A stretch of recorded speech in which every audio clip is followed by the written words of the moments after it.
Well, hey friends and neighbors, this is Chuck out at Sheridan Park Farms. Welcome back to the farm. It has been a number of days since we done a video. By the time y'all are seeing this, probably 10 or 11. I've got 5 or 6 different excuses. Hang around to the end, I'll share them with you and y'all can pick the one that you want. Whichever one makes most sense to you. But until then, we got some pigs to move. We're gonna show you what's going on with our chickens out in the brooder. You know, we were hatching some eggs a couple weeks ago. That's done, we'll give you the report on that. Need to get some cows lined up to go to the butcher tomorrow. And I've got something on my mind. Hang around to the end, and not really a rant, but maybe a reality check. Hang with us for a little bit.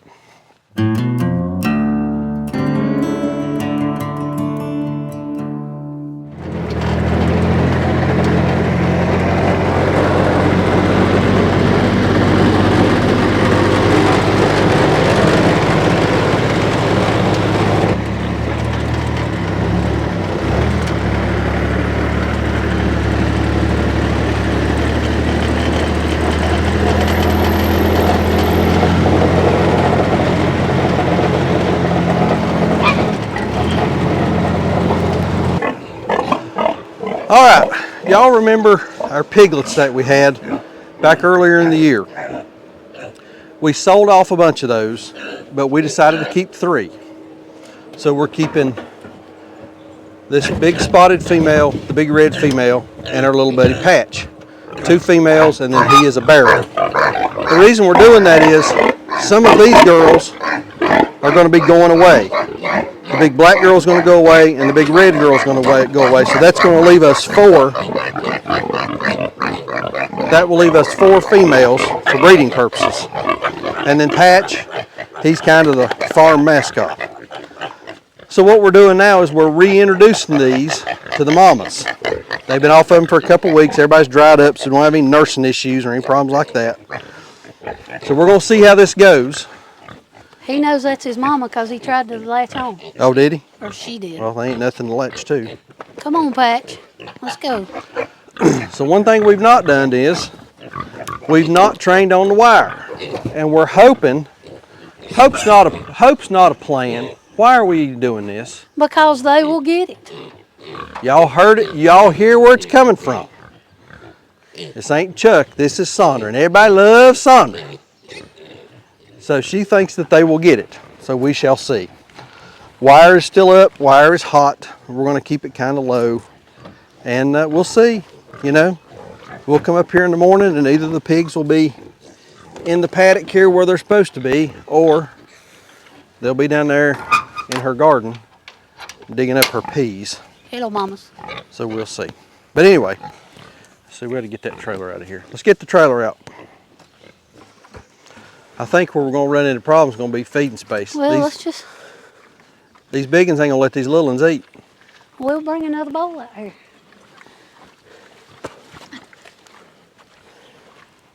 All right, there they are. So we have 8 pigs now. Like I say, 2 of the big ones are going away. This big black one is going to go away. The big red one is going to go away. And then that little black spotted one and the little black red one will be the replacements. And then there will be Patch who will kind of hang out. Keeping the big spotted mama, she done really well this last time on farrowing. And also the white mom. It was her first time, but she showed some really, really good mothering instincts that we want to try her again and see how she does. She lost about half of her litter. She lost all of her litter this last time around. So, reintroduced them. We'll see how it goes. There's always a piggy war. There's always these piggy wars when you put pigs together, isn't there? They figure out who the boss hog is and pecking order and all that kind of thing. So, but anyway, there they are. See how they do. All right, I want to give a little update on those eggs that we were hatching. And these were the Cornish cross eggs that we hatched. Let's open this thing up real quick.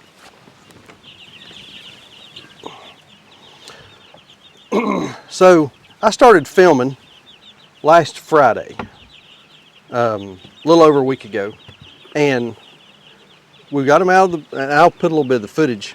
We got them out of the incubator and we're bringing them out here and putting them in. And I realized that I had lost sound. I had a little come apart, didn't I? Just a little. Just a little bit.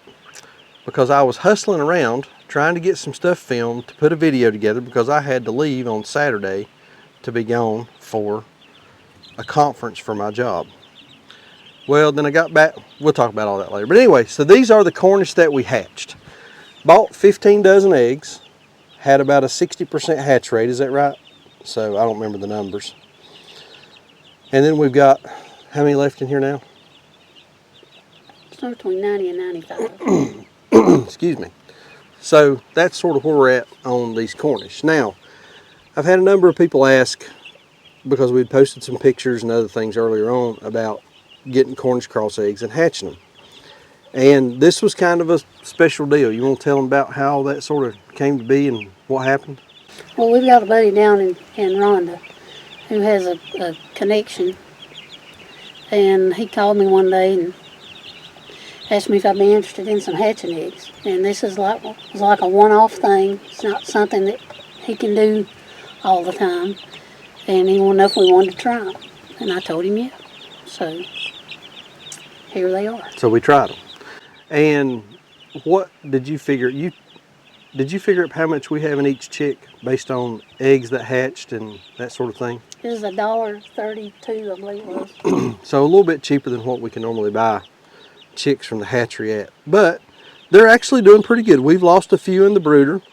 But overall, I mean, everybody's lively, looks good, lots of activity, and pretty much doing what we would expect them to do.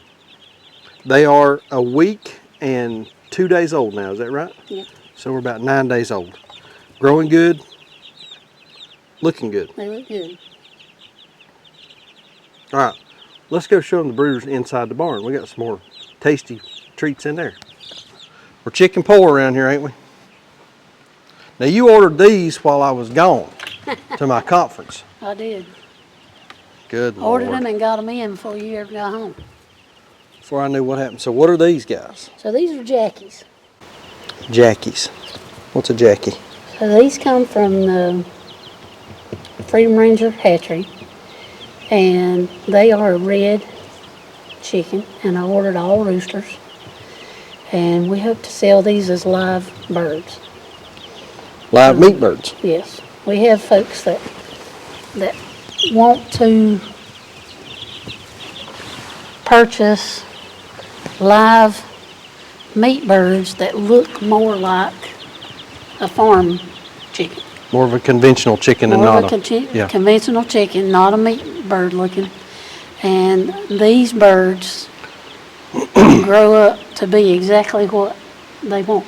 They really look a whole lot like a Rhode Island Red, don't they? They do. When they're fully grown. Like a Rhode Island but Red. The carcass is totally different on them. I mean, they really have a very... They got a better breast meat. I mean, they're still not a Cornish, but on the scale of a dual-purpose bird, they would lie closer to a meat. Look at them, Meg. Oh, wow. I don't know if y'all can see this, all these monarch butterflies. I don't know how well it's going to show up on camera. They're everywhere.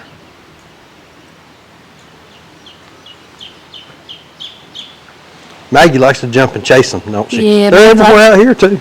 Maggie likes to play with them. Yeah. Anyway. But anyway, these fall on the scale closer to the definition of a meat bird, but they look like a barnyard rooster. Raised up the same way. These are about 12 weeks. Yeah, 12 to 14. They're kind of slow. Yep, a little slower growing. Most of the customers that are interested in these, Hispanic Americans, people of Middle Eastern descent, and people that just like to process their own birds. Well, folks that grew up and are used to processing their own chickens. Yeah. So, but they're doing good. I can't believe you bought more chickens. I know. Good Lord, we're chicken I think I've poor. fallen and hit my head. But wait, there's more. We have another brooder full of chickens. All right, hold that up there. Tell them about these. So these two yellow ones are just a barnyard mix. Those two right there? Yeah. Okay. the black ones and the ones that look like little chipmunks. The black ones are black copper Moran. Yeah. And the little brown ones, those are speckled Sussex. Speckled Sussex. So the story on the black copper Morans, some friends of ours reached out and said, do y'all have any black copper Morans? And we said, no, we do not. So we reached out to a friend who ended up finding some at an auction, and he ended up buying 5. And out of those 5, I think maybe only one of them ended up being, one of them was laying. And that one went. Have you talked to them? I've not talked to Rob and Heather in a while.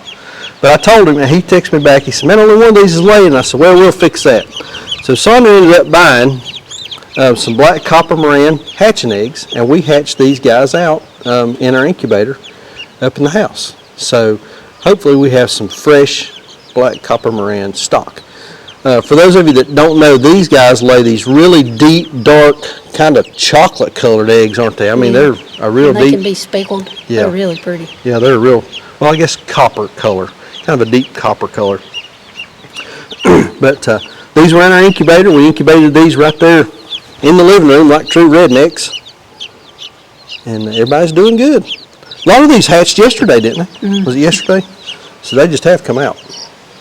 So that's kind of our our brooder chicken situation. Now we do have some more up there in that other big brooder, but they're going to come out this week, aren't they? Yeah, they need to. They'll come out on grass. They're getting pretty big and kind of poopy-fied. Yeah. They're in the ugly teenage stage. Yes, they are.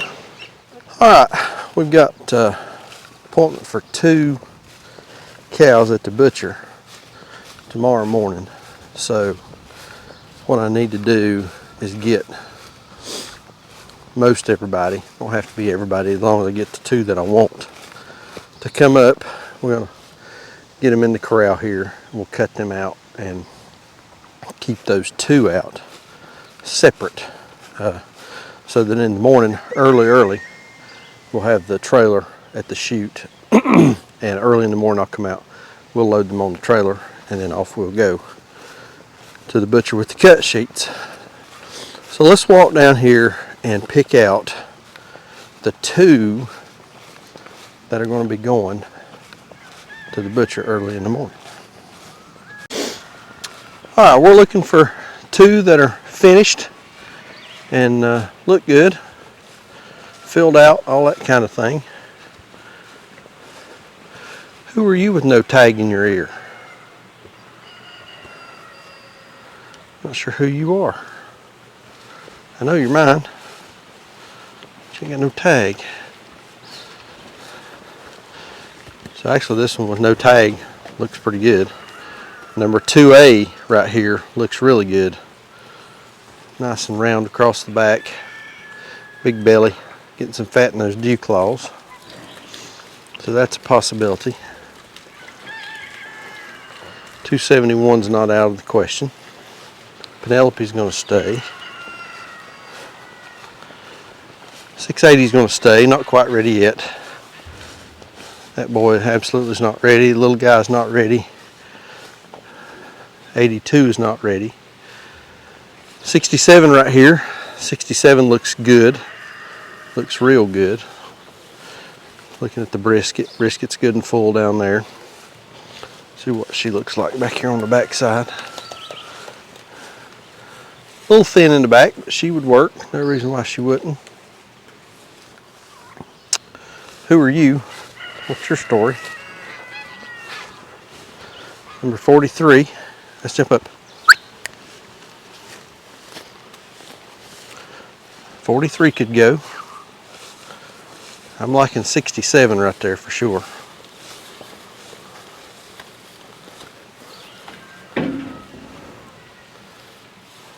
I think 67 and 2A. If we could get them up there. So number 67 right here. 237 absolutely, and or 2A could go. So let's see what we can do about scooting them towards the corral. We'll just see what happens here. Scoot.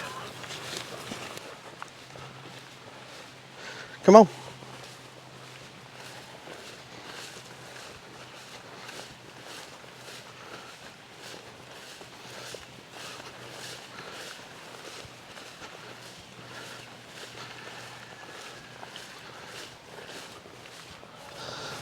So it's not necessarily that they know what a bucket is, but whenever we park the buggies in the field where they are, sometimes they'll get in the bucket because there's a little bit of feed or something in it, and so they kind of learn what's in it.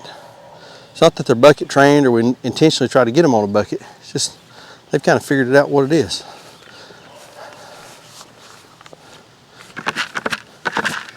Here, you know what a bucket is. You came from the Parkers. Come on, come on, come on,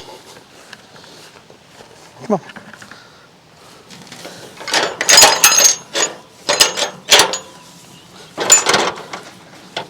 Come on. Come on. Come on. Come on.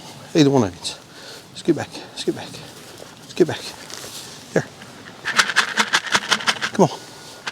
Come on. Scoot back. Scoot back.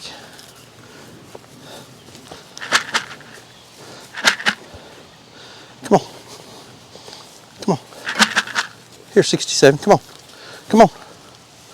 Come on. All right. I had to turn the camera off because it was not working trying to hold on to a camera, hold on to a bucket, open and shut gates and all that kind of thing. So I got two in here. I got number 287 and number 237. Both of these look really nice. Got a good sized brisket on them. They're getting some fat pads around their dew claws. Rumps look good. This one could be a little bit better, but you know, I've taken uglier cows to the butcher. But I think everybody should be okay. And both of these are retail cuts. Neither one of these are pre-sold for a customer. So we're fine. That will be just fine. That right there is the one that helped me get them in there. She liked that grain bucket. So next step, I'm going to give them some water. I'm going to drag a water hose out here. We'll fill that up. And then I'm going to get the tractor and we'll move the stock trailer over here right in front of the head gate, squeeze chute. And then in the morning, bright and early, because I need to be at the butcher at 7 o'clock. And it's about a 2-hour drive. Bright and early, we will be out here, get them loaded up, get on the road, and hopefully get to the butcher without any problems. Let's get some water.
Even a blind squirrel will find a nut every once in a while. Oh, I'm going to have to pull up a little bit. That door right there won't shut.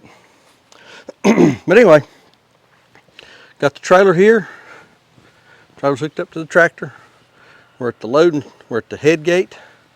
And then we've got a chute that comes back down through here.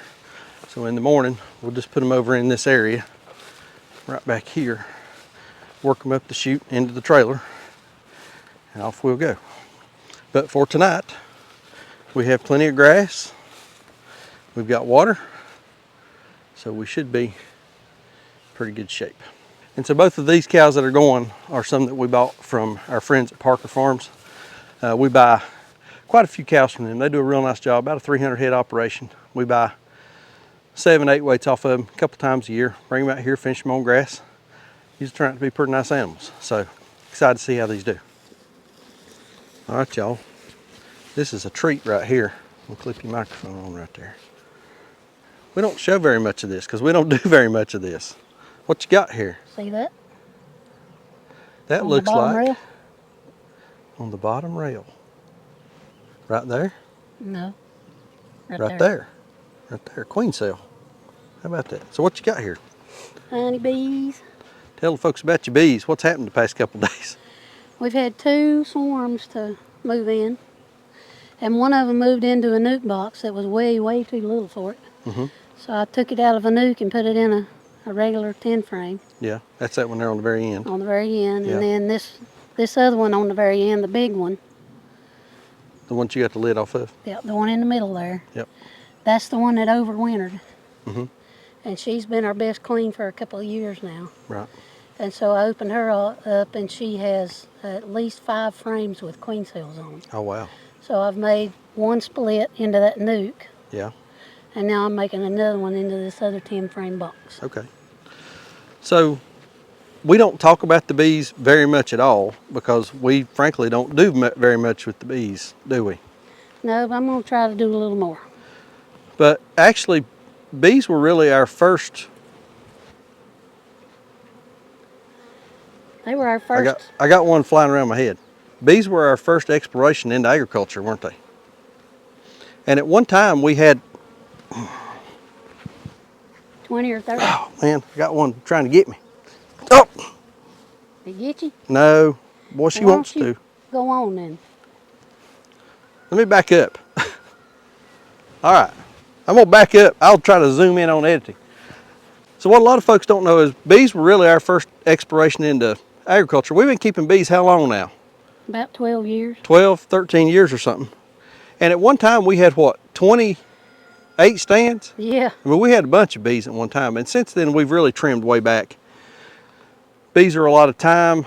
They take, you know, not like we don't have anything else going on, so we just don't do a whole lot with them. We keep them around for pollination. You know, we've got a lot of blackberry, and we're trying to do a little bit of a garden this year, so bees certainly not a primary enterprise out here, but it is something that we do a little bit of. You like messing with the bees, don't you? I do. Yeah. And All right. so I'm Yeah. not really worried about where the queen is at Yeah, in these 3 boxes. yeah. So this is the mother hive. This is split. This is going to be split.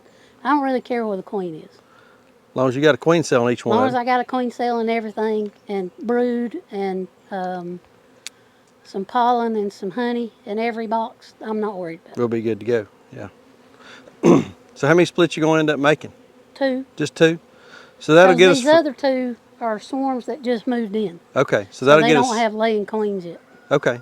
So that'll give us 5 or 6 stands.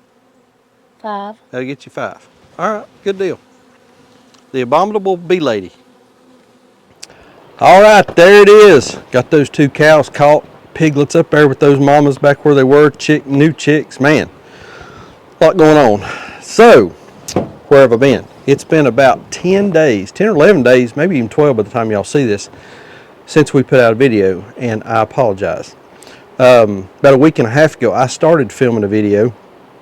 We were bringing those chicks out of the incubator and lost the sound. I think I mentioned this. Lost the sound on the on my microphone. Battery went dead, and I had to come apart. I did not handle that well at all because I was working trying to get a video put together for y'all to have ready to go last Sunday, because Sunday morning videos do well. Lots of folks are in watching, and we like to put out a video for Sunday morning, and I didn't get it done.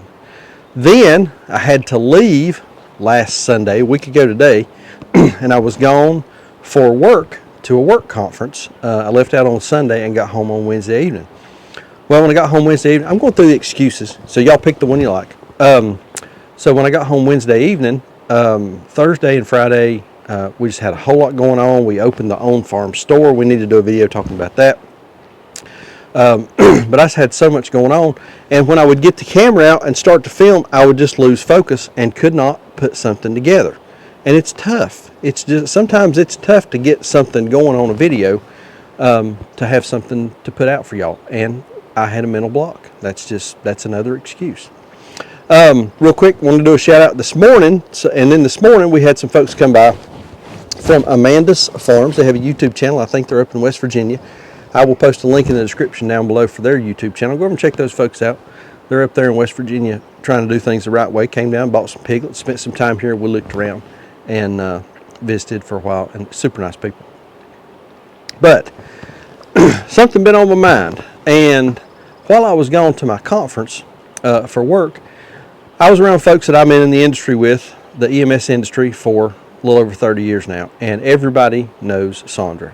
Sandra's always gone with me to conferences and meetings and travels with me and has traveled with me in the past and that kind of thing, and everybody just knows her, and everybody likes her. I mean, she's a pretty likable girl. I married her and all. It's on me. But folks like Sandra. And so while I was there, I had a lot of people asking, is Sandra coming? Is Sandra coming? And she did not get to go to the conference.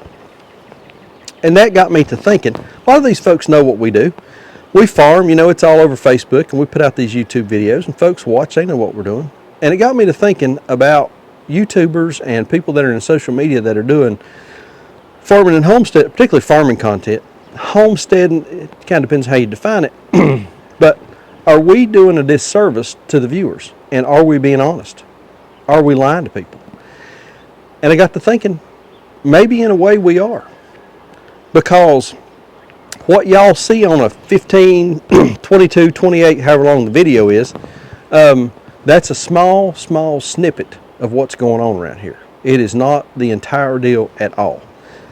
And this farm is a commitment. Somebody has to be here every day. I don't care if it's June the 25th or December the 25th. If it's Sunday, if it's Wednesday night, if it's 4th of July, if it's your mama's birthday, Christmas, New Year, somebody's got to be here. These animals have to be fed, moved, watered, and cared for. And for both of us to be gone, it is a production. It takes weeks of planning for both of us to be gone off of this farm overnight or for any extended period of time. Since we've been farming 2018, I think we've gone on 2 vacations together. Because it's a chore to get things lined. You got to have somebody come and stay because somebody's got to take care of the dogs.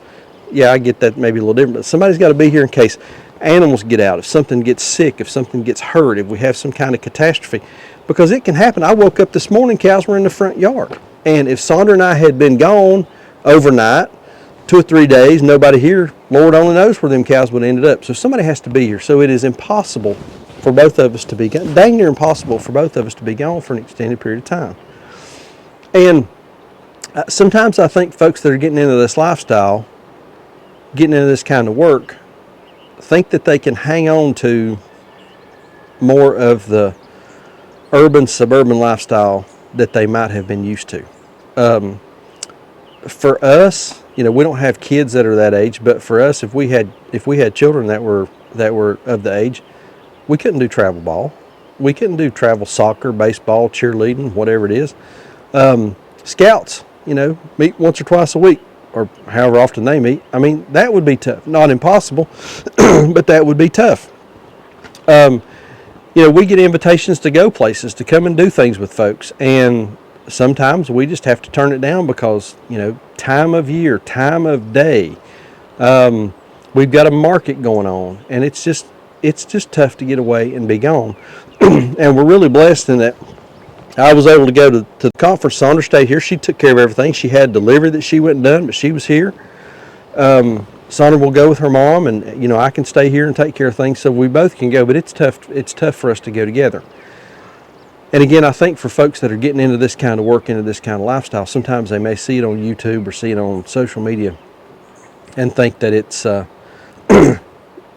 sideline. It's a side hustle. This is not a side hustle. This is not something that you do on Saturday mornings whenever you don't have anything else to do, and then you work on it again next Saturday, or you take a few days off. There are no days off. You don't get a day off. Don't matter how bad you feel. Don't matter what the weather is. Don't matter what the holiday is. You don't get time off. This is a commitment, and it takes work and it takes effort to do it and to be successful. And so, again, sometimes I don't think that we convey that properly. I don't think that a lot of folks that are on social media that are doing this and people are watching, big time. I don't think I'm not casting aspersions, but I just don't think we convey necessarily the commitment and the hard work that this entails. And I did have a number of folks say, I don't know how y'all do it. I don't know how y'all do everything that you do. Well, we do it by getting up at 4:30 in the morning, working all day, and lots of times at night, 10:30, 11 o'clock, I'm in there at the computer editing videos, and that's our day. But not for the skinny jeans. If you're wearing skinny jeans, this may not be the deal for you. So, anyway, just thought that needed to be said. Get those cows to butcher in the morning. Hope they go well. Like I say, those are for retail cuts, so not for customers. They look pretty good. Not the best ones we've ever taken, but not the worst ones either. So we'll see how they work out. Like we always say, please keep us in your prayers. May God bless you and your families. And we'll see you on the next video. Thanks.